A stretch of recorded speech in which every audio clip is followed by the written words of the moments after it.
What's up, y'all? What's up? I'm gonna make some coffee, and I've been watching the Travel Channel. And what's cool about the episode I was just watching on PBS Travel Channel with Rick Steves is he was in the country that I want to go to. First time I've ever seen PBS Travel Channel with Rick Steves actually cover this specific country in Europe that is on my agenda to go to. Now I really want to go there. Okay, I'm gonna make some coffee.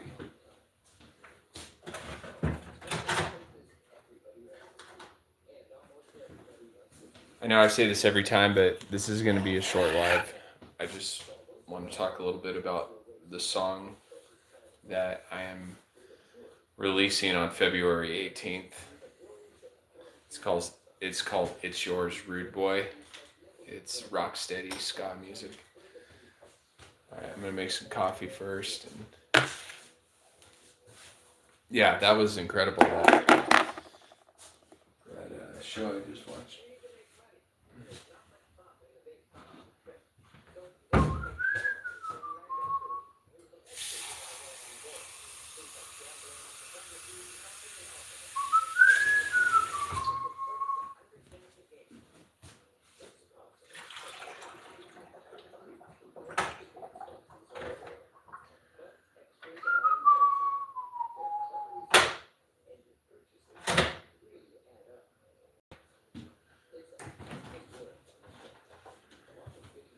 Okay, I've been doing the non-dairy creamer.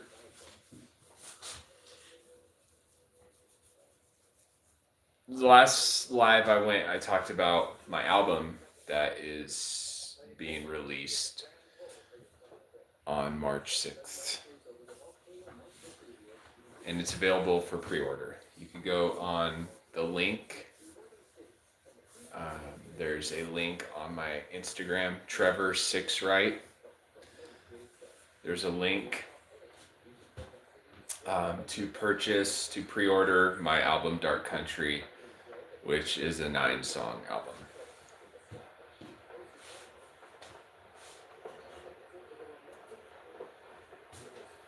And I think the last time I went live, I think that was 5 or 6 days ago.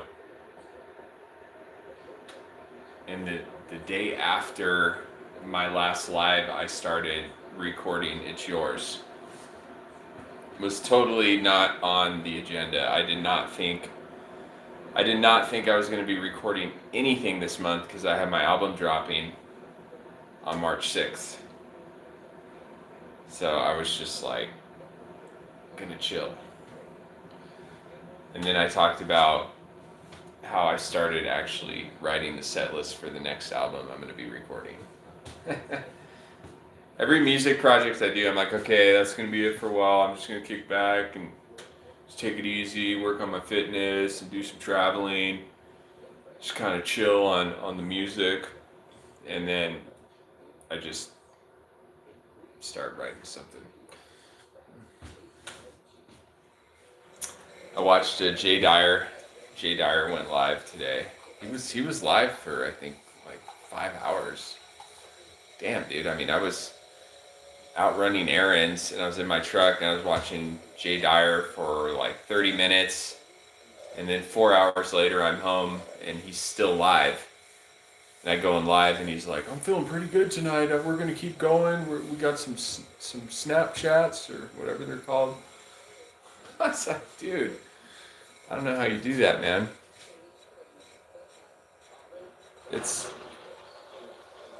I mean, let's be honest, YouTube and Instagram has taken over TV for the most part. Even though I watch PBS Travel Channel. I watch TV, but it's a travel channel. It's not really TV.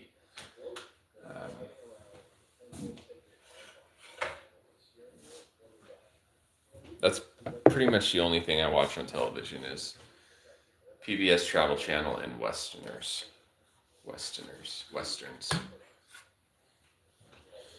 We're doing the French vanilla.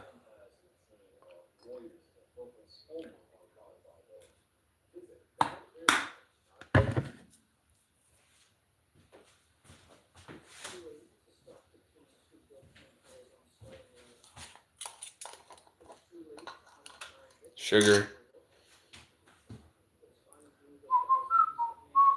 Honey, honey, da da da da da da.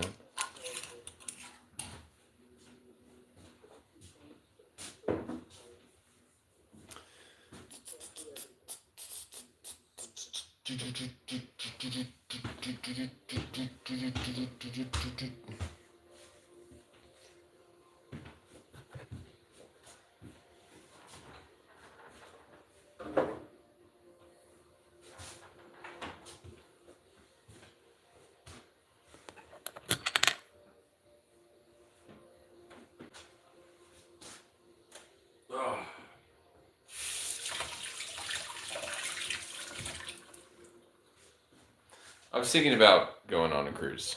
I've never been on a cruise before.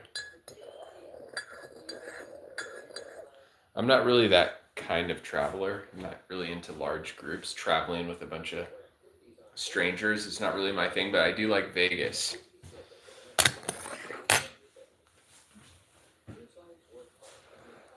That's actually what he's talking about right now, is traveling with on a cruise, the pros and cons.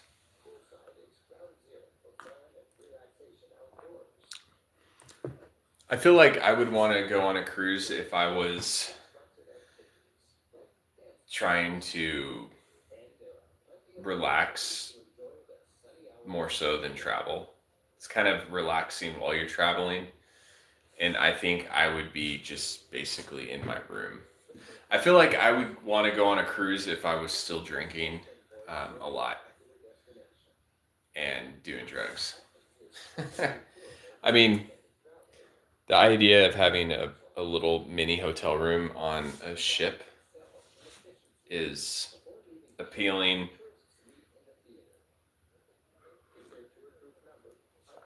I don't know. I just feel like if I was on a cruise, it would stop at a port for a day and I probably wouldn't even get off the ship. I would just want to stay in my room and sleep and fuck around on my phone. So I would probably be gambling a lot. Honestly, if I was on a cruise, I'd probably, if they had a roulette and blackjack, I'd be gambling a lot and drinking, basically. Then I just might as well go to Vegas if that's all I'm going to do. I'm not that kind of traveler. When I travel, I like to go somewhere for 6 to 9 weeks.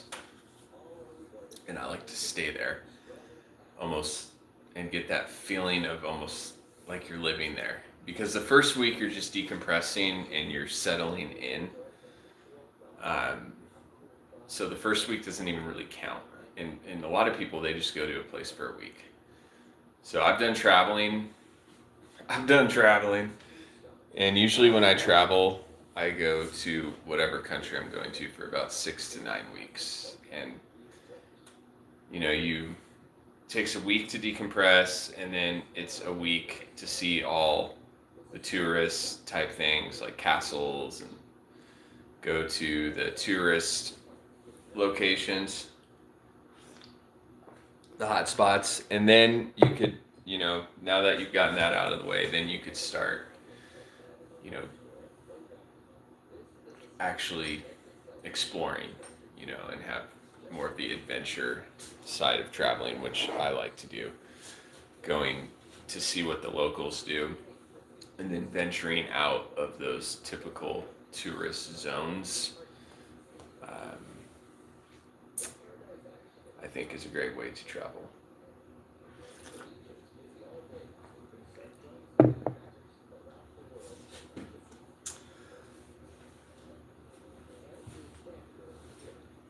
So I wrote "It's Yours" and it's yours in parentheses Rude Boy, and I come from a punk rock ska background. You know, I come from listening to a lot of bands like The Clash, Bad Brains, The Addicts, Subhumans, stuff like that. And Cockspar, um, the Kinks, the Vibrators, just basically late 70s British and American punk rock and ska music. That's my background as a songwriter. And so when I wrote It's Yours, it feels the most natural for me to write a punk rock song or a ska song. It's the most fluent, natural genre I could write as a songwriter. Where when I'm doing rock stuff or alternative grunge type stuff or 70s rock stuff or glam, I spent a lot of years writing kind of like glam, edgy glam, like Iggy Pop kind of stuff, T-Rex. When I'm writing that kind of music, I feel like I'm trying to do something. Like I'm trying to write a song that sounds a certain way, that has a certain vibe. And when I write punk rock music, it's just, I don't feel like I'm trying to hit a target or anything like that. It's just how I naturally play, because that's what I started with. My songwriting was punk rock. Not aggressive street punk or 90s stuff, but more the older punk rock has a lot more blues influence. It's basically pop. It's blues. It's dirty pop blues. And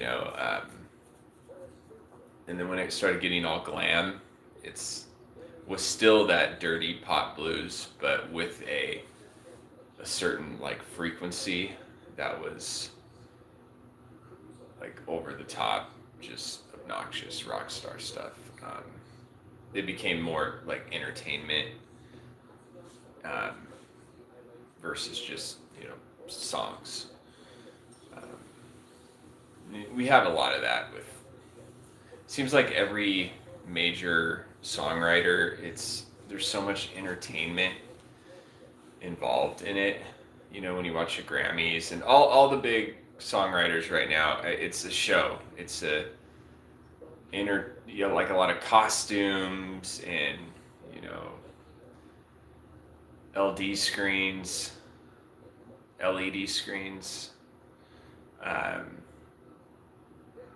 And I was a stagehand for a while. I've looked like a stagehand the way I'm dressed right now. This is exactly how stagehands dress, just all black. Black shirt, black pants, black boots. And I've assembled gigantic LED screens, and it's just, I don't know. It gets to a point where it's just ridiculous, I mean, some of the stuff is if you're that kind of band, like I worked for King Diamond when they played at the venue I was working at, and they had a lot of stage props, but it kind of had this metal horror theme to it, so it seemed appropriate. It seemed just naturally part of their sound, but then there was other groups where it seems like the LED screens and all the lights and everything, it's almost like they needed that stuff to be good. So when I worked for King Diamond, it was, it just went with their show. All the horror props and everything, it just naturally went. But then, like when there's a lot of other groups, I don't want to name everybody, but there's a lot of groups where it's like they were relying heavily on the entertainment, the woo-woo of the lights and the LED screens, and just just all of that stuff, you could tell that they really needed that. I've never been a big enough, even in the most popular band I was ever in, which was a Christian punk rock band. I mean, we're about as big as you could get back in those days, before social platforms. In the scene we were in, I mean, we really did a lot of work to go from playing in front of like 50 people to a few thousand people. And we did it the old-fashioned way, passing out flyers, playing small gigs all the time, and promoting, basically on foot, uh, and going to shows that we weren't even playing at, and promoting our band. But we never. I mean, the most entertainment-y that I've ever gotten was just basically dressing up for a concert. You know, well, I take that back. Actually, Hold Me Like a Gun, we did have a backdrop screen when we played. Um, and we had a strobe lights, and we had lights, and we had smoke, and we had all this psychedelic stuff going on behind us. But I don't know. It was, just extra, you know. It wasn't really part of the show. It was just stuff going on. So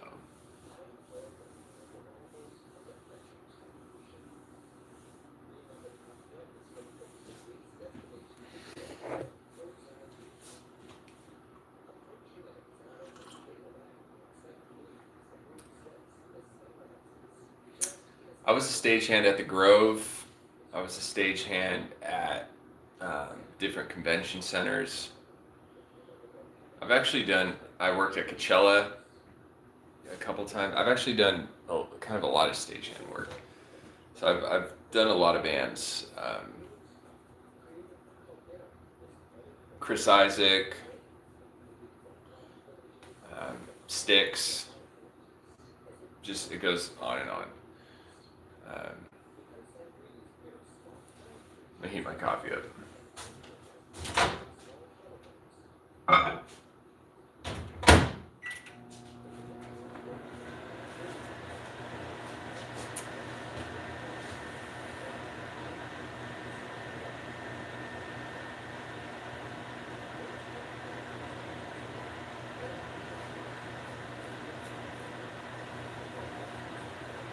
Yeah, I'm really gonna take a break recording music. Not a long break, but a month. And I just want to work out, basically. I've been jogging every day, but man, it's been difficult to run around. I mean, I'm like struggling the entire time. Except 4 days ago. Except 4 days ago, I went on a jog and I felt like I had endless amounts of energy. Do you ever have those workout days? I go out there and I start running around, and I'm running around, and I just feel like I can't get tired. You know what I mean? I'm just not out of breath. I'm running at a fast pace. I ran twice as long as I normally run. That was 4 days ago, and then I ran the day after that, and I ran today, and it just was a shit fucking jog. Tired, exhausted, felt like torture. But that's what it takes, you know. That's the difference between. I'm 40 years old. I'm not in great shape. I don't like look like I go to the gym. You know, I don't. But You could tell I'm. You know, I look like someone that could run 3 to 5 miles, which I can because I do that all the time. And the only way to be 40 years old and be able to run 5 miles at a decent time is you got to run like 3 to 4 times a week. You know, it's worth it. It's absolutely worth it. It feels good knowing that I could run like 5 miles in case there's like some sort of survival situation where I have to run for 5 miles for whatever reason, you know.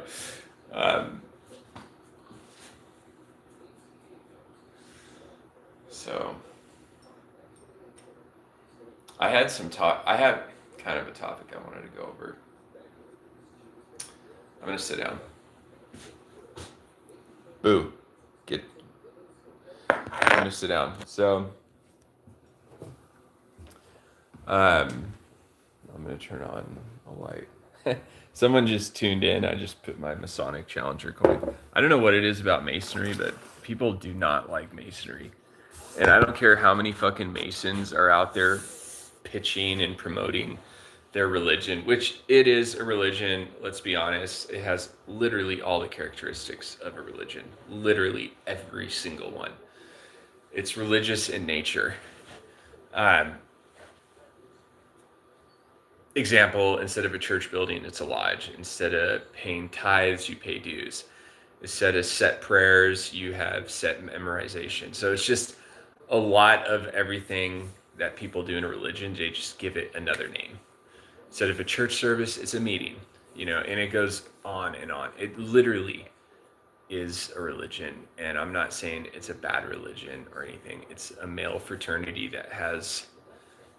that's religious in nature. And I don't want to get into this topic for like that long, it's just the truth. And I've seen people on Instagram, and I've talked to Masons, and they will pitch it and explain it in a way that sounds like it makes sense. I mean, they're really big on it not being a religion. And to play the devil's advocate, it technically is. That's why I don't even say it's religion. It's technically not a religion, but it has all the characteristics of religion. Literally. To the point of even improving your moral compass, which is the whole point of a religion, to having a spiritual awakening, which is the whole point of going to any religion. But the only reason I would say it's not a religion is because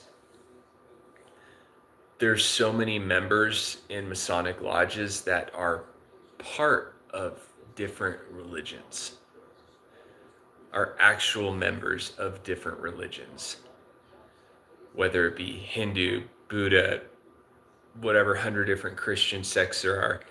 Even in the Orthodox Church, I've met Freemasons that are in good standing in the Orthodox Church.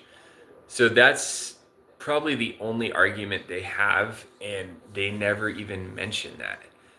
The fact that it can't be a religion because there's members from 100 different religions. So it couldn't be one religion if you have 100 different Mason members that are all legitimately, actively in good standing part of different religions. So how could it be a religion if there's members from like hundreds of different religions? So that's the only, I think, legitimate way to explain that it's not a religion, but it is religious in nature. And I think, I don't know, I wasn't planning on talking about this, but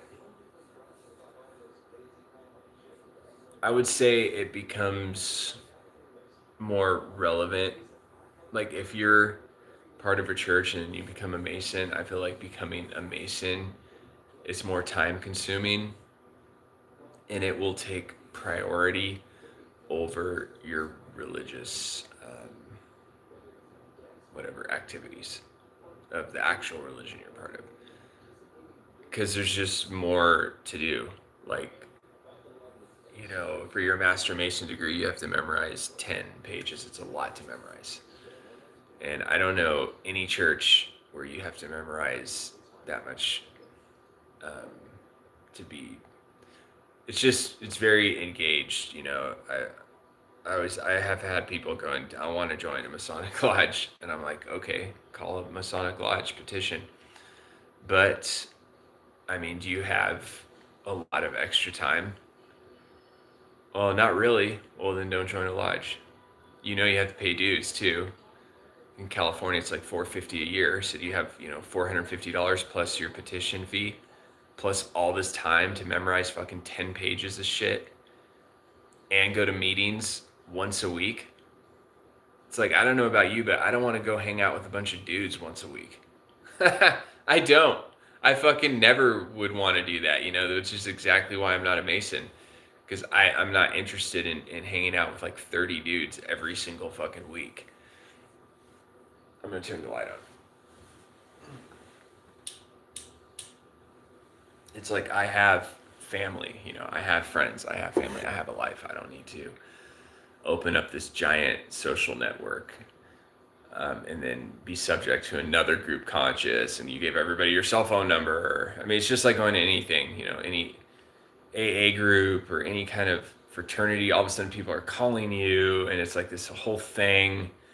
Then you feel obligated, and you literally have obligations, and you're like, fuck, now I gotta fucking go promise I do dishes on Thursday night fucking every single week for the next year, and I gotta pay to do that.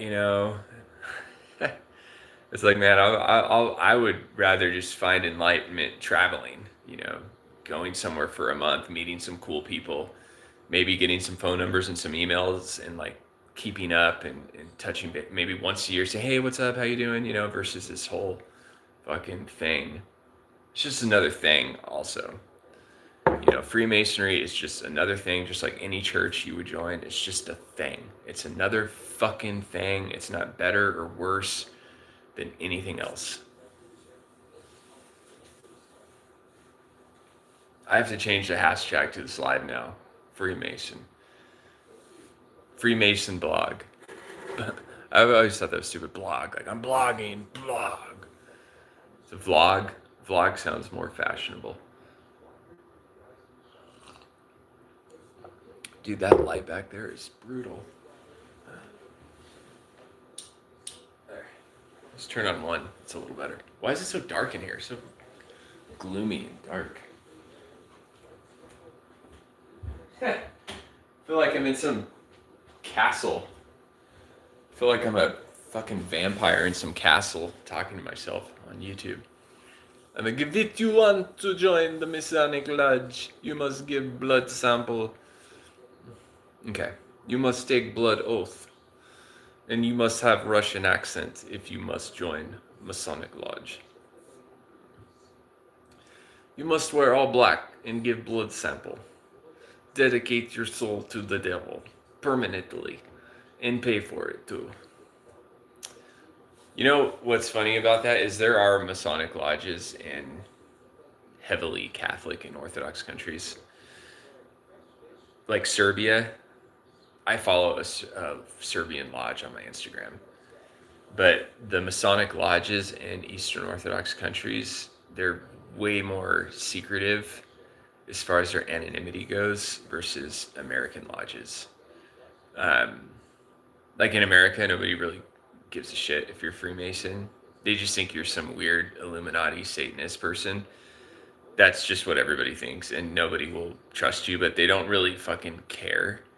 Where in some places, you could be actually ostracized at your workplace. It's really frowned upon. So like certain Eastern Orthodox countries like Serbia and Russia and stuff, there are Masonic lodges, but they're like, will cover their, blur out their faces when they do Instagram posts and stuff. Where in America, you don't really see Masons doing that, like blurring out their faces and pictures in the lodge. But I mean, there is a level of being ostracized if you become a Mason, even in America. It's, obviously Masonry is religious in nature. It's not a religion, but it's just like how nobody would want to hang out with someone in a gang. Like, you don't want any of your friends, like, in your phone that's, like, part of a gang, right? It's shady. That's kind of how it is with Masonry. And it doesn't even matter if the Mason is like a millionaire, if the Freemason is a millionaire, or if he's a fucking police officer. Nobody wants to fucking that person in their phone. It doesn't matter how good of a person they are. Generally speaking, I'm just being honest. I'm not saying Masons are bad people or anything. It's just weird. It makes shit fucking weird. Okay? If you're like, wear a Masonic ring at your workplace, people are going to treat you differently. and there's going to be like this weirdness, like era, like this weirdness wall in between you guys, which is why a lot of Freemasons only hang out with Freemasons because they're part of the same group. So I'm not saying there's not Freemasons out there that don't have a network of friends besides the lodge. I'm not saying that. I'm just saying sometimes it will get weird. Sorry, I just went off on this whole thing about how Freemasonry is a religion. I was not planning on talking about that. That was like 20 minutes. My bad. It's religious in nature. It's not a religion. It has all the attributes of a religion.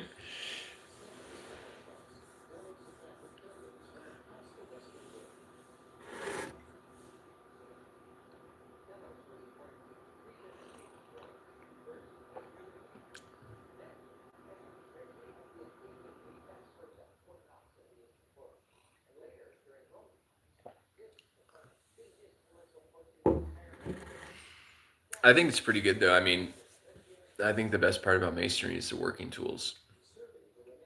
Those are legit. I don't care if you're a believer or if you're just into speculative science, or I don't care what you are, what your background is.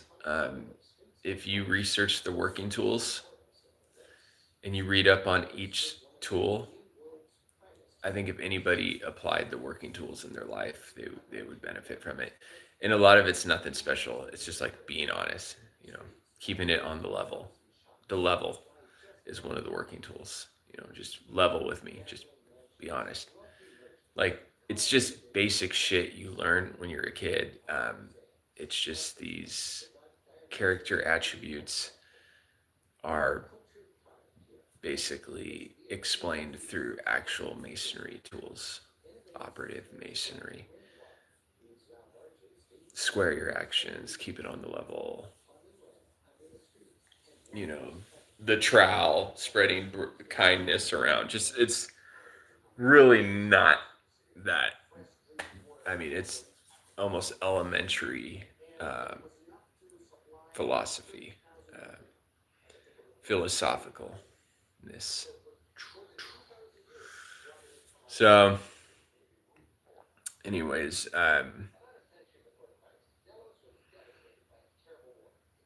and real quick, Mormons are basically Masonic Christians, because Mormonism, Latter-day Saints, has a lot of similarities to Masonry, not just like the handshake and crap when you become a priest or whatever in the Mormon church.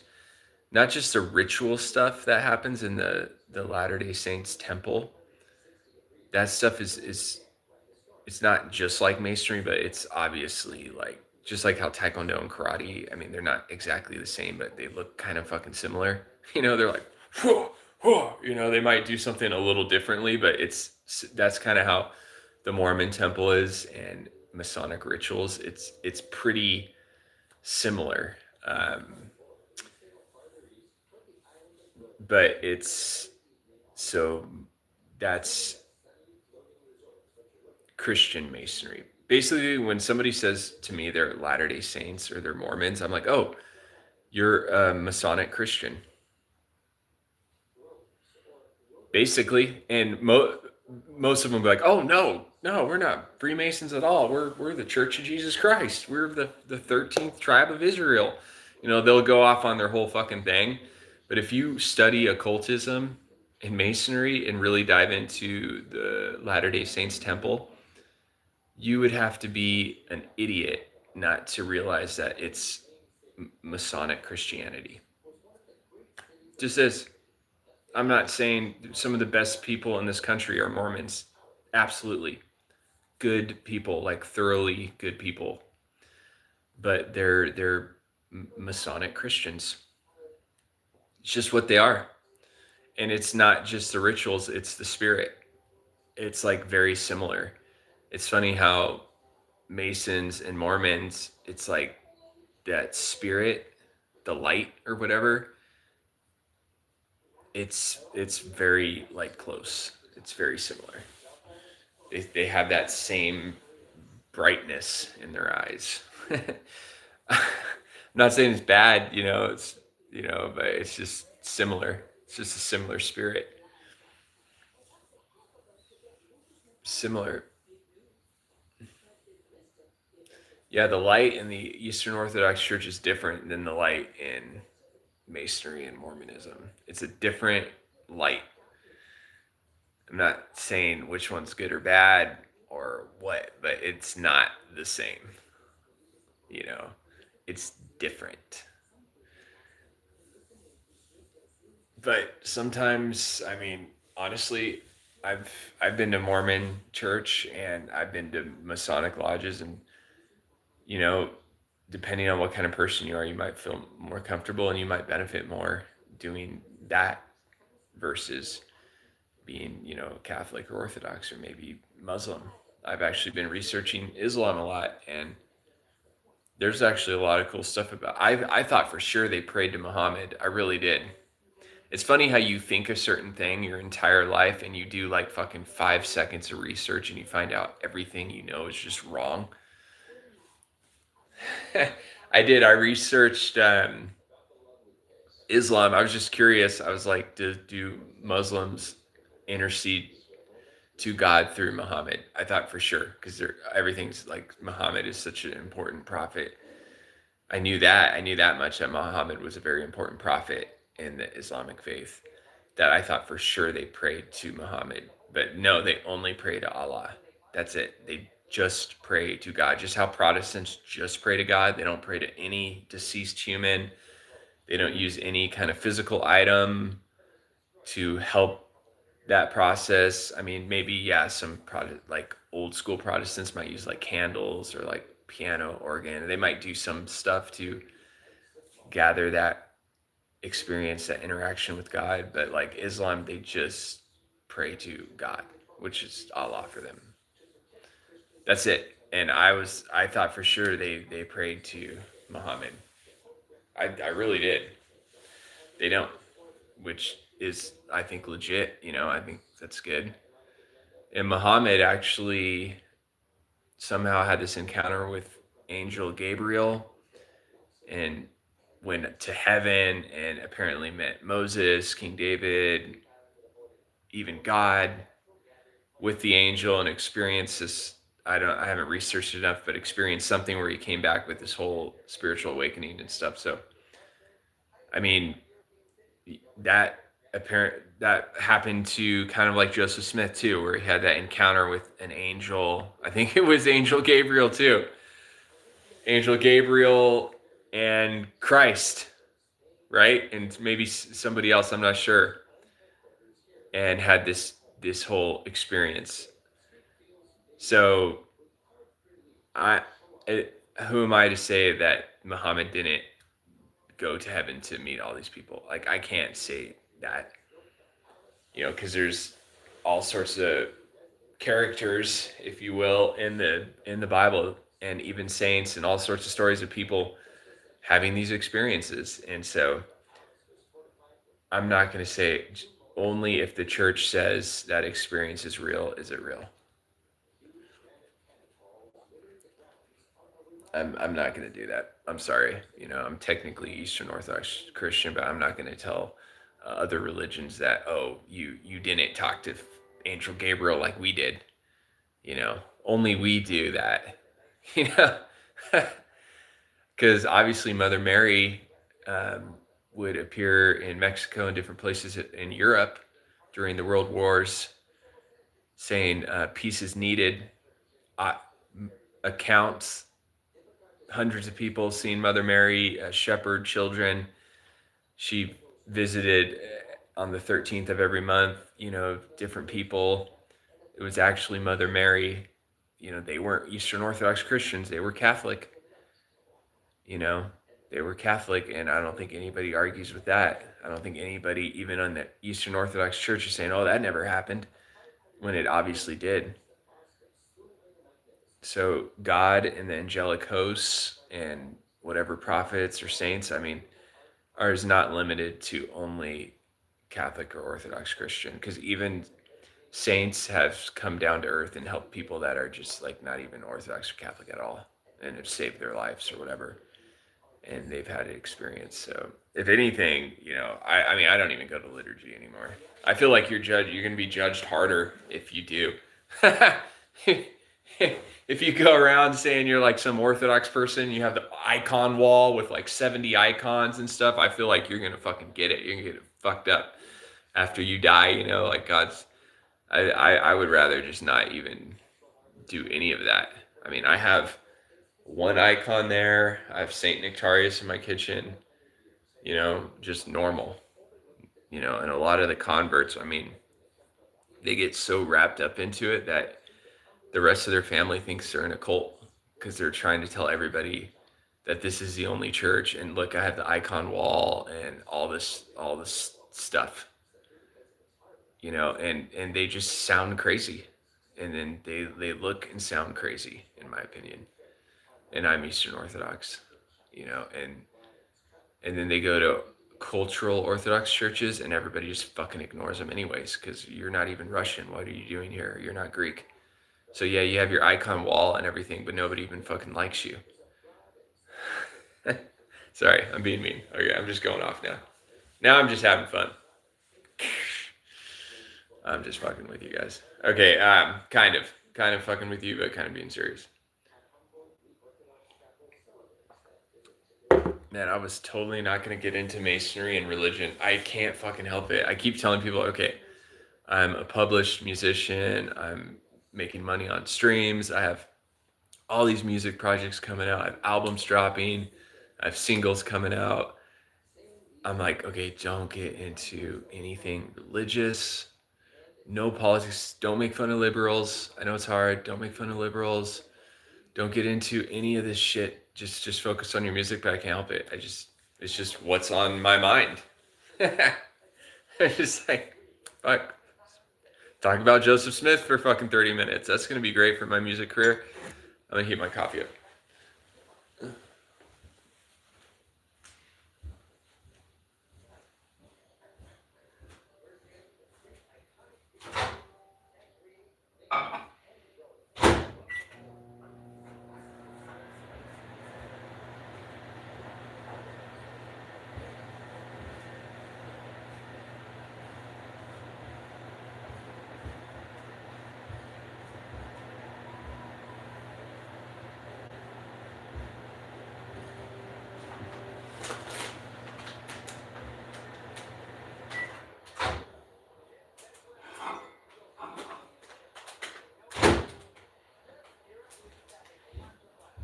The whole...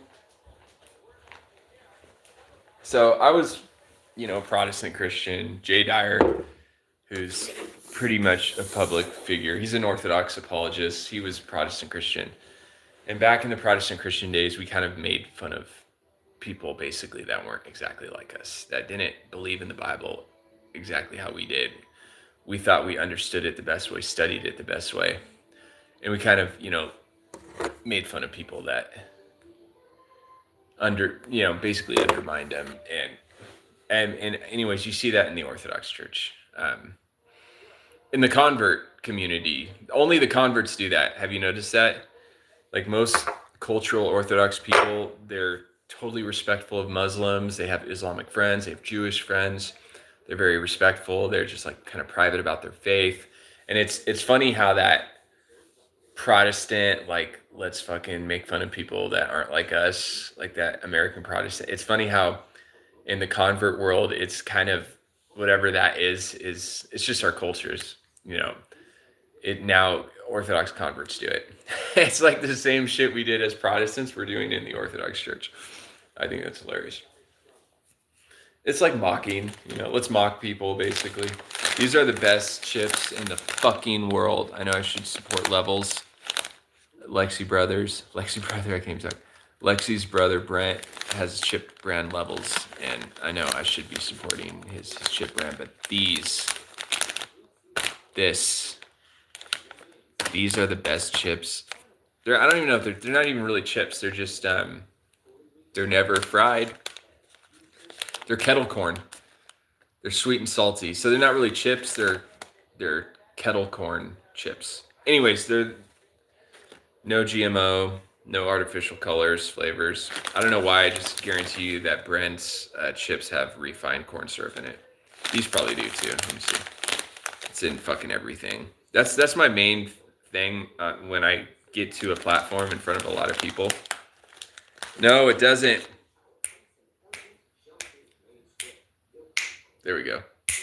There it is.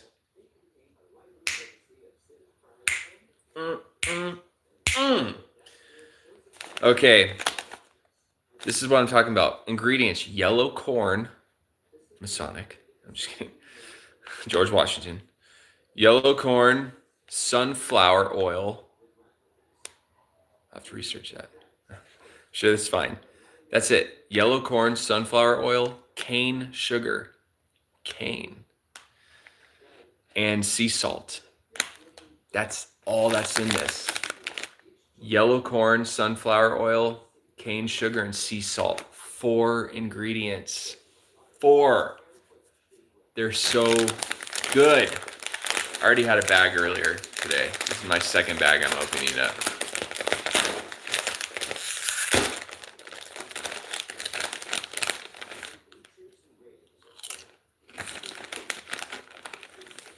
They're so good. And they're kind of filling. They're thick. They're thick chips. It says the crunchy and wholesome popped corn snack. I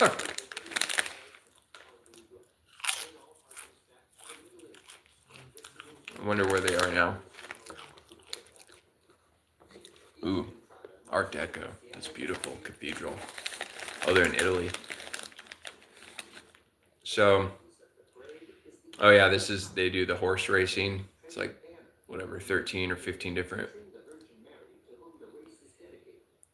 the horses race around the town. It's the whole festival is dedicated to Mother Mary.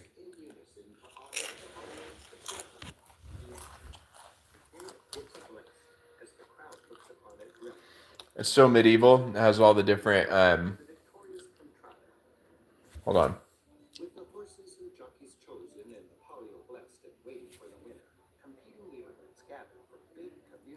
Competing neighborhoods gather. Look, they all have their own, like their own flags. How fun is that? They all have their own.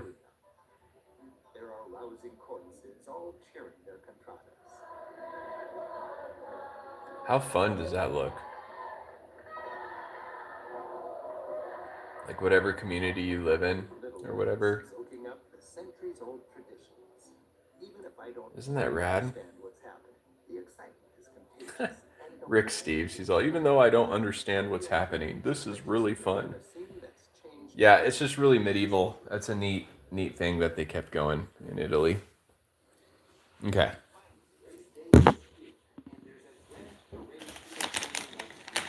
Oh wow, you missed it. That's a cool. One of the flags is just like a leg. It's like, what clan are you from? The leg clan.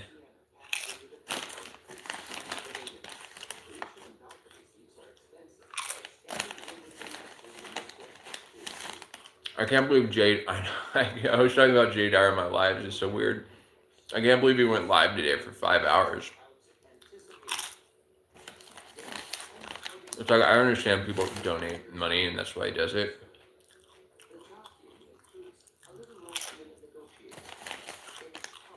Because he's went over basically every topic. It's like, oh, here we go.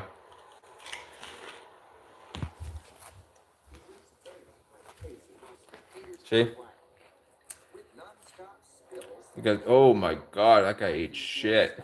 The horse is still going.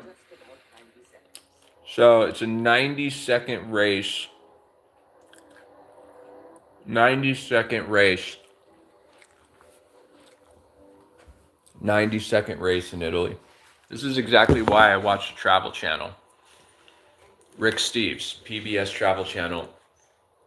when he goes around to all these different countries, I mean, I never knew there was some ancient horse race where all the neighborhoods get together and party and shit for days. I didn't know that, but I do now. So if I ever go to Italy, I could try to, be part of one of those.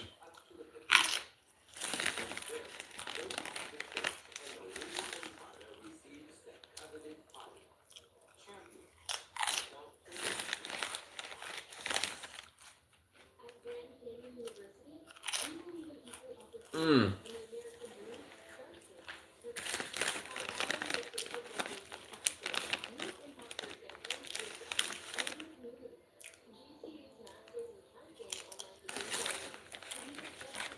Oh, that's what I was going to talk about. Hold on. I remember now.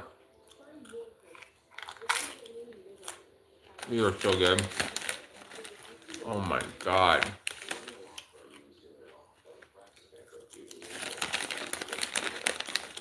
Commercials are stupid.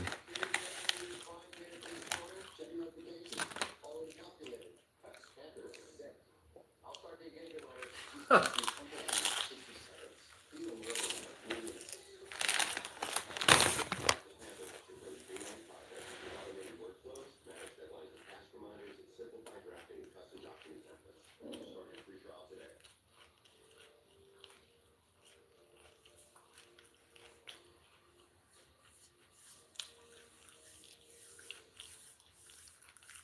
No comments this time. Usually when I go live, I have at least, 3 or 4 people commenting, whether I reply or not. I'm about to work out here. Seriously, we're going to pop off some push-ups. That's how we're going to end the live.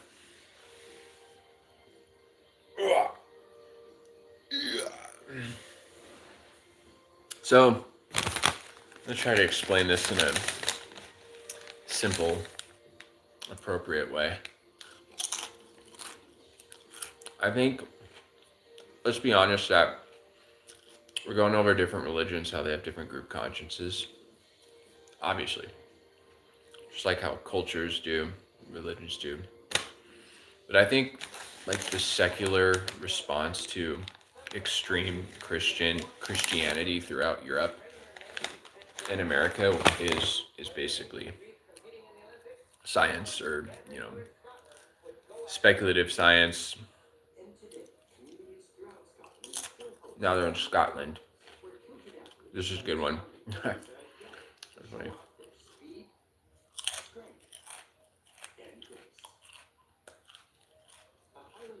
That's so cool, the Celtic dancing that they do. It's like, it's so cool.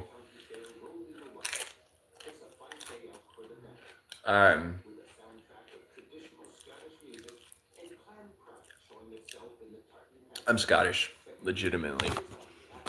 I'm like half Scottish. Actually, technically, I think I'm a quarter, like a full quarter Scottish, which is a lot. Because people usually have like 11. I only have like 3 things in me, which usually people have, in America, people have like 10 or 11 different things. I have like 3 main things and then maybe like a couple of little things, but I'm a lot of Scottish and a lot of German. And there's a lot of German people with dark hair and dark eyebrows. They're not all like super blonde, So that's why I kind of have darker hair. And Scottish, especially Scottish people. Colin Farrell. So that's why I'm not like, I don't have like super blonde hair. But a little blonde though, because I do have Scandinavian in me, which is why I'm fucking like 7 foot tall. Scandinavian, Scottish, and German. I mean, you couldn't really ask for anything better than that.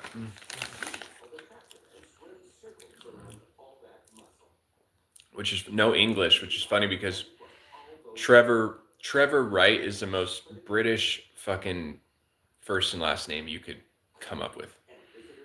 Almost doesn't get more British than that, and I have a Wales, like John Wales or whatever, like 13 generations back from England.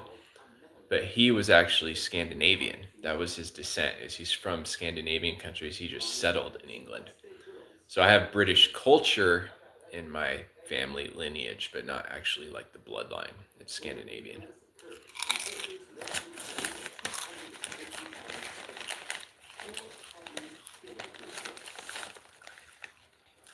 I'm in Scotland, Scottish.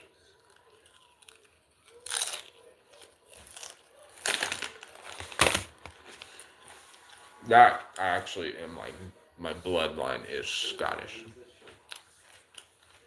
Highlander. Fucking, I love watching them do the Irish dancing. It's just so funny. Like little munchkins, and that's hard discipline. Like,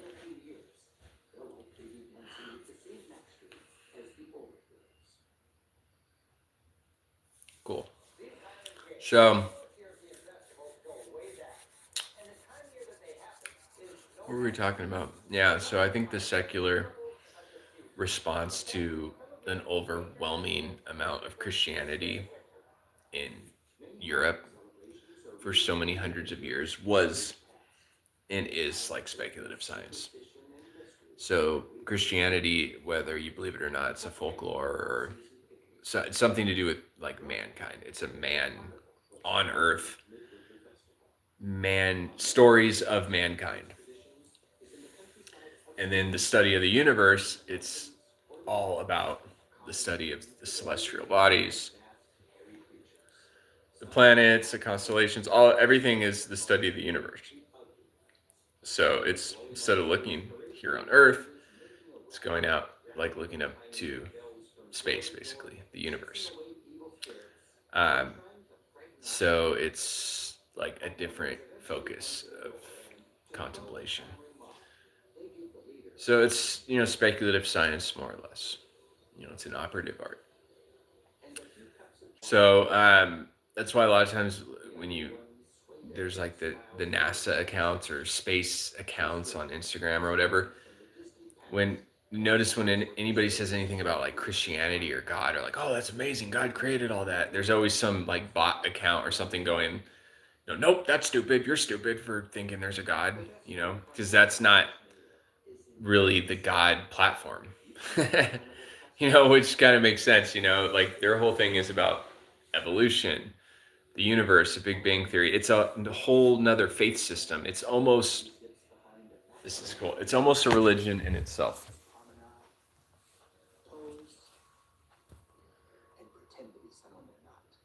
Mardi Gras. Authority is challenged. Rules are broken. The goal, to indulge in all the pleasures that will be. I definitely want to go to Mardi Gras in Italy. So cool. So this is right before Lent. That functions as a cloak of invisibility. The pleasurable appeal of anonymity is as powerful today as it was in the Middle Ages. As dusk falls, the back streets come alive with strangers. Now, as then, in Venice, decadence rules the night.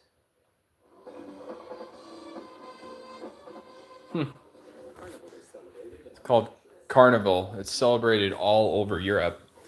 Carnival is right before Lent, before everybody does their fasting and restraining of, passion, self-expression, and all that stuff. They do Carnival. So anyways, yeah, it's just,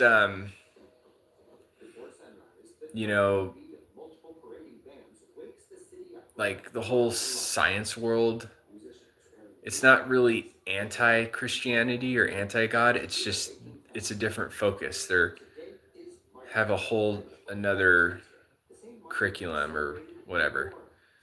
It's like a religion, scientism. It's kind of like a religion. So that's why nobody really wants to hear about like the God stuff on space accounts,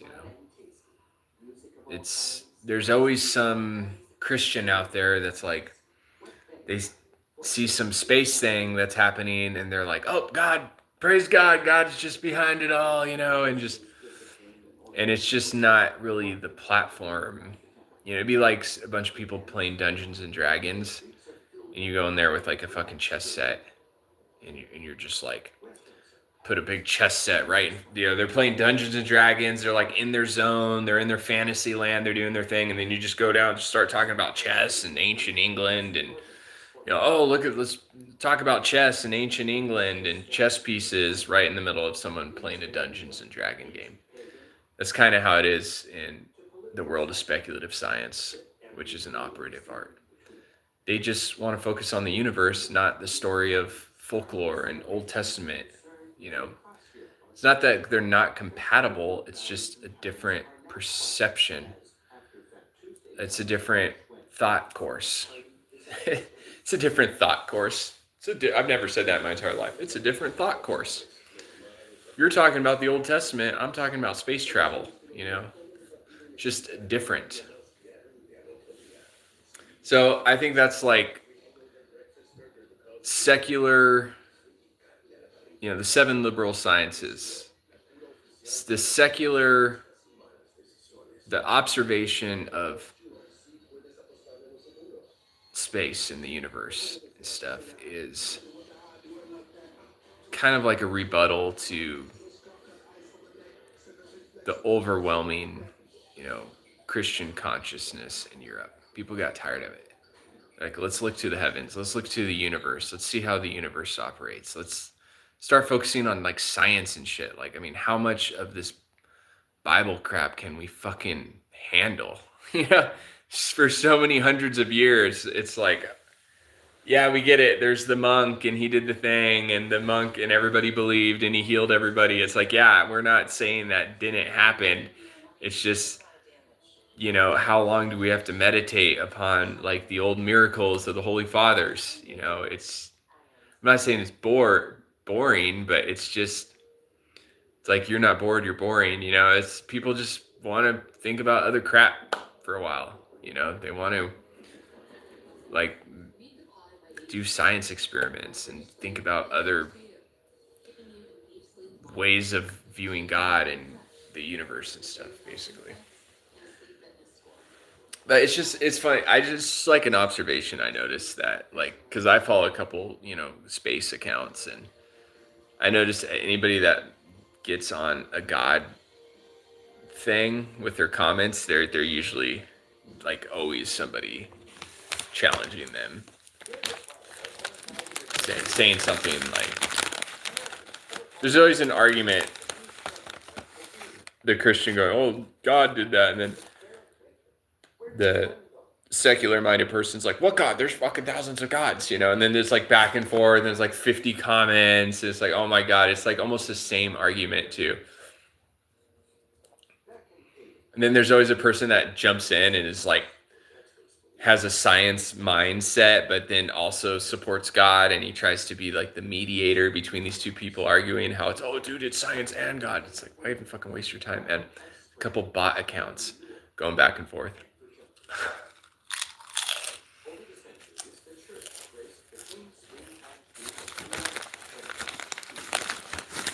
I'm seriously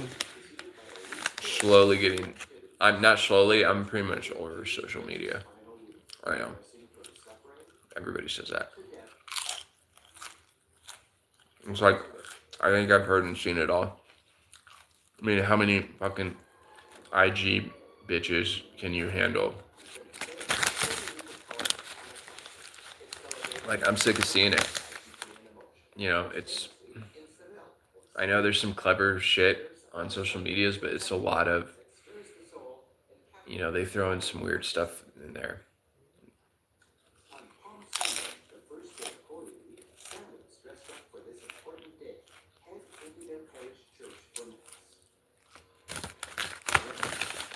I almost feel bad for influencers for some reason.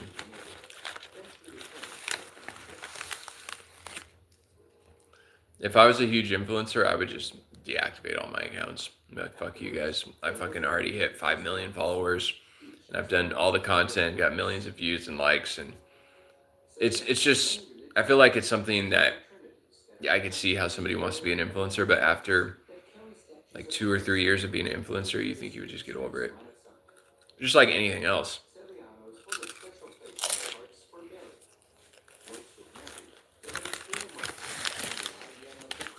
always trying to keep up with the trends. Oh, I'm gonna do that too. Dude, that's so relatable, bro.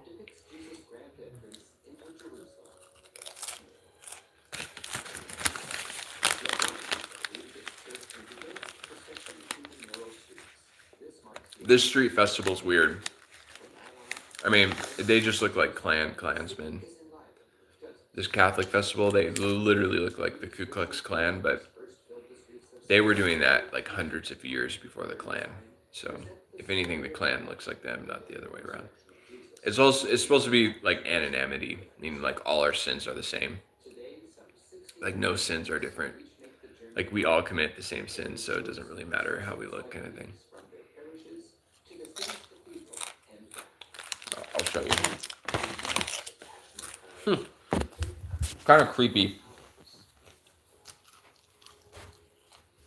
As the floats slowly make their way to the cathedral, Like when these hooded church members walk through this, you could tell the kids are kind of, like creeped out. Singers have serenaded Mary and Jesus with love songs as they process through the city.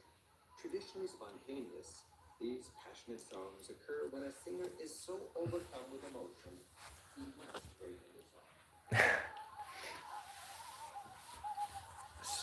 song. Overcome with so much emotion, he must break into a song. Just a freestyle.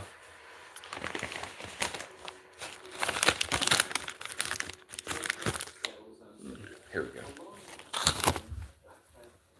Escort one of the city's most moving floats toward the cathedral. The float portrays the dead Jesus taken down from the cross and mourned by the people who loved him most.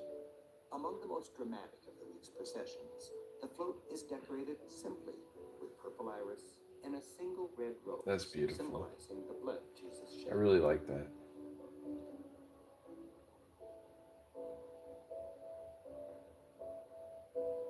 As night closes in, That's what I'm talking about. candles sway I mean, and come on. fireworks dancing in the dark. The entire Holy Week I think it's really is a glorious spectacle. cool though. I think it's After a full day, mysterious it's hard to and imagine more. And then the merry it's noise very of medieval spring and appears, ethereal and but I mean imagine, being a a kid. shower of petals rains down upon her as if It's heaven pretty, itself is thanking her for But it's I don't know, it's just a lot of America is really at its core, basically not Catholic. I mean, that's why everybody from Europe came over here. Like, let's go over here and not be Catholic. Like, let's be honest, that was the basically what happened.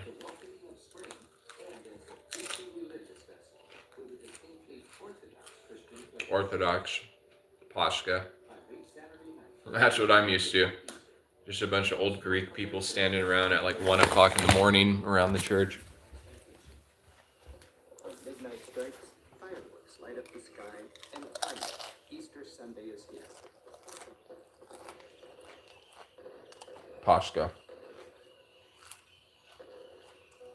The Holy Flame, which literally travels from That's what religion I am. Athens and then to towns throughout Greece, is shared along with the ritual Pascha's Easter great. kiss of love. I've been And it's not over yet. Everyone then heads home for the biggest party. then you start eating a lot. The long table awaits as the extended family gathers. They have a competition to find I feel out like- whose Easter egg will be the strongest. I feel like Pascha is, Losers are mixed with the laughter of winners until the countdown. what's funny is the Eastern Orthodox Church is like obviously very religious and very old, but it seems less intense. Like you saw the Roman Catholic Pascha. I mean, it was it was way more intense than how the Greeks celebrate Easter, basically. Like they're just grilling up lamb, just basically eating with like a candle. Maybe a little dancing, like they're doing the Greek dance. It just seems less militant. It seems less royal too. Like the Roman Catholic, it seems very militant and royal. I can't even. Oh God, that looks so fucking good. Just getting drunk, just eating. More food, Look at that. more family fun. I wish you. More Oh my gosh, dude, just huge lamb racks. party all day long. They just basically eat and drink for a day. Dancing and singing. Together they celebrate as they have every year for all their lives. Celebrating the hope of renewal and a united, joyous Easter Sunday.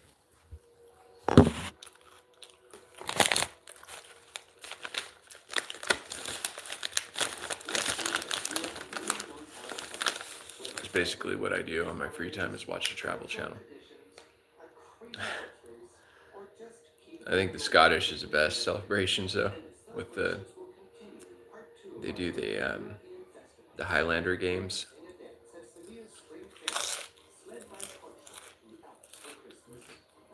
Scotland seems the most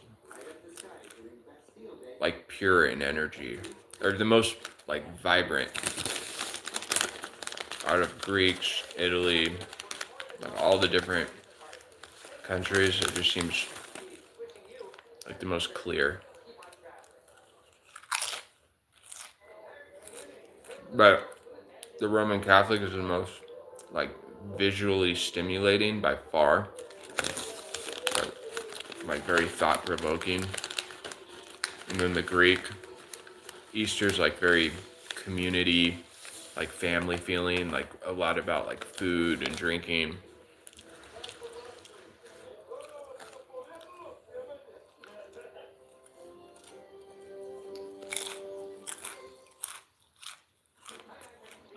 Roman Catholics are more intense.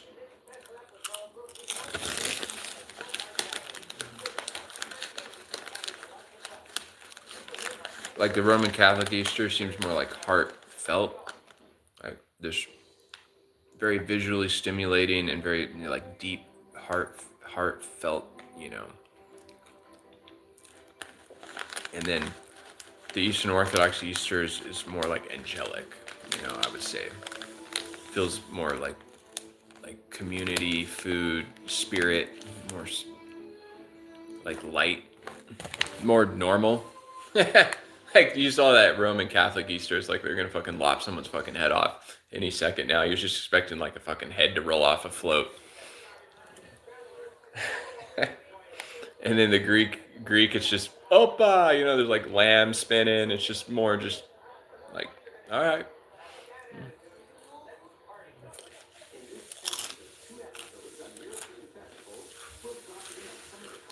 So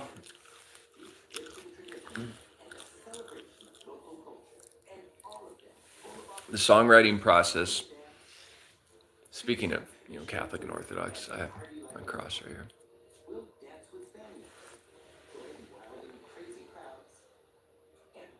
It's real silver.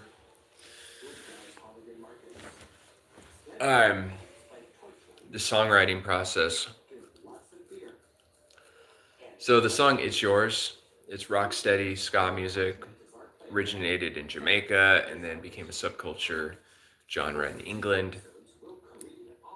It's very like bass. They used to call it like dub music or raw. It's very bass focused. It's rhythmic. It's very like easy to dance to. It's like feel good music. So that's what "It's Yours" is. It's rock steady music. And I did not have that on my agenda to write and record that single. Um, and just real quick, now that I've talked about like a dozen other things, um, I wrote this rock riff, and it was, you know, like 70s style, just rock music. Oh, that's cool. And I think they're in Spain now. Oh wow, they're at the carnival in Spain. So, anyways, I wrote this, and I recorded it. You know, I recorded it on my phone. It was like a minute and 40 seconds, and it was on my bass, and it was a rock riff, and it was super techy, and it was great. And anyways, I accidentally deleted the video, and I was only able to remember the last part of the riff, which was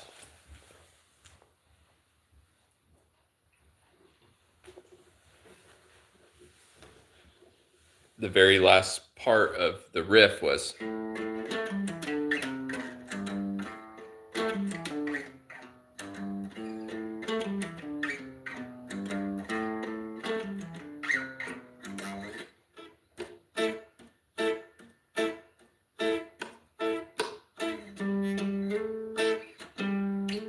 so basically A to G. But anyways, the rock riff I wrote, that was the last part of the riff. It's the only part I could remember, and it was faster. It was around that fast. So basically, while I was trying to remember this riff, because I actually accidentally deleted the video, I just started playing it slower. Need a pick.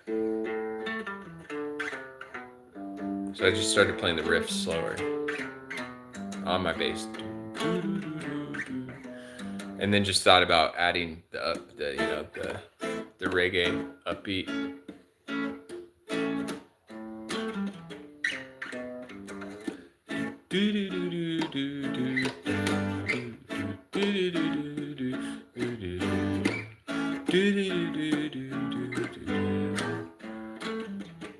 So basically, this song, that's how it became a song. I'm like, I like that, it's just the last part of the riff that I forgot, and I was trying to remember this riff, and I was playing it 10 different ways.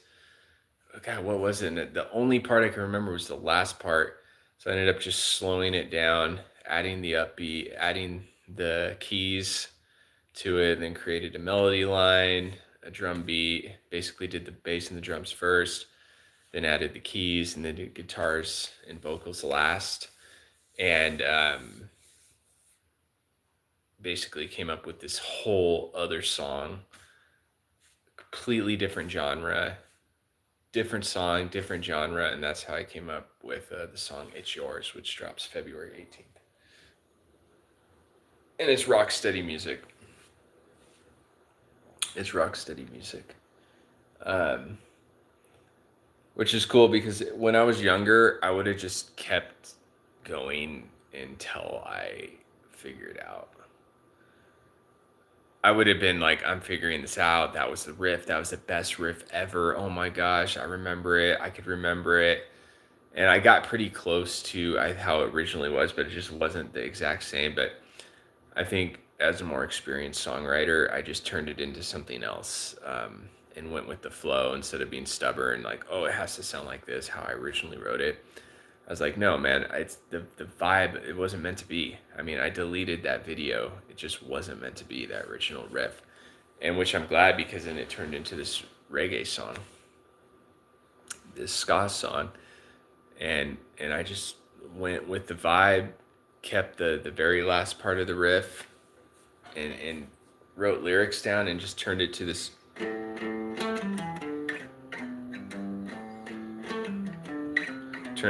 whole other song. And that's the chorus and then the verses.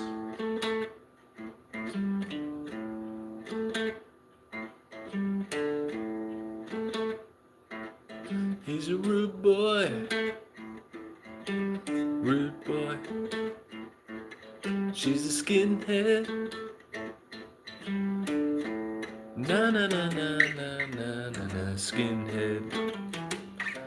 So yeah, that's the verse and the chorus, and then at the ending, there's two other riffs that are towards the end of the song, but I'm gonna wait till the song comes out and you could hear the complete song. But that's basically, I've been alive for 1 hour and 19 minutes, and just in the last 10 minutes is what I was wanting to go over, and that was the songwriting process to It's Yours.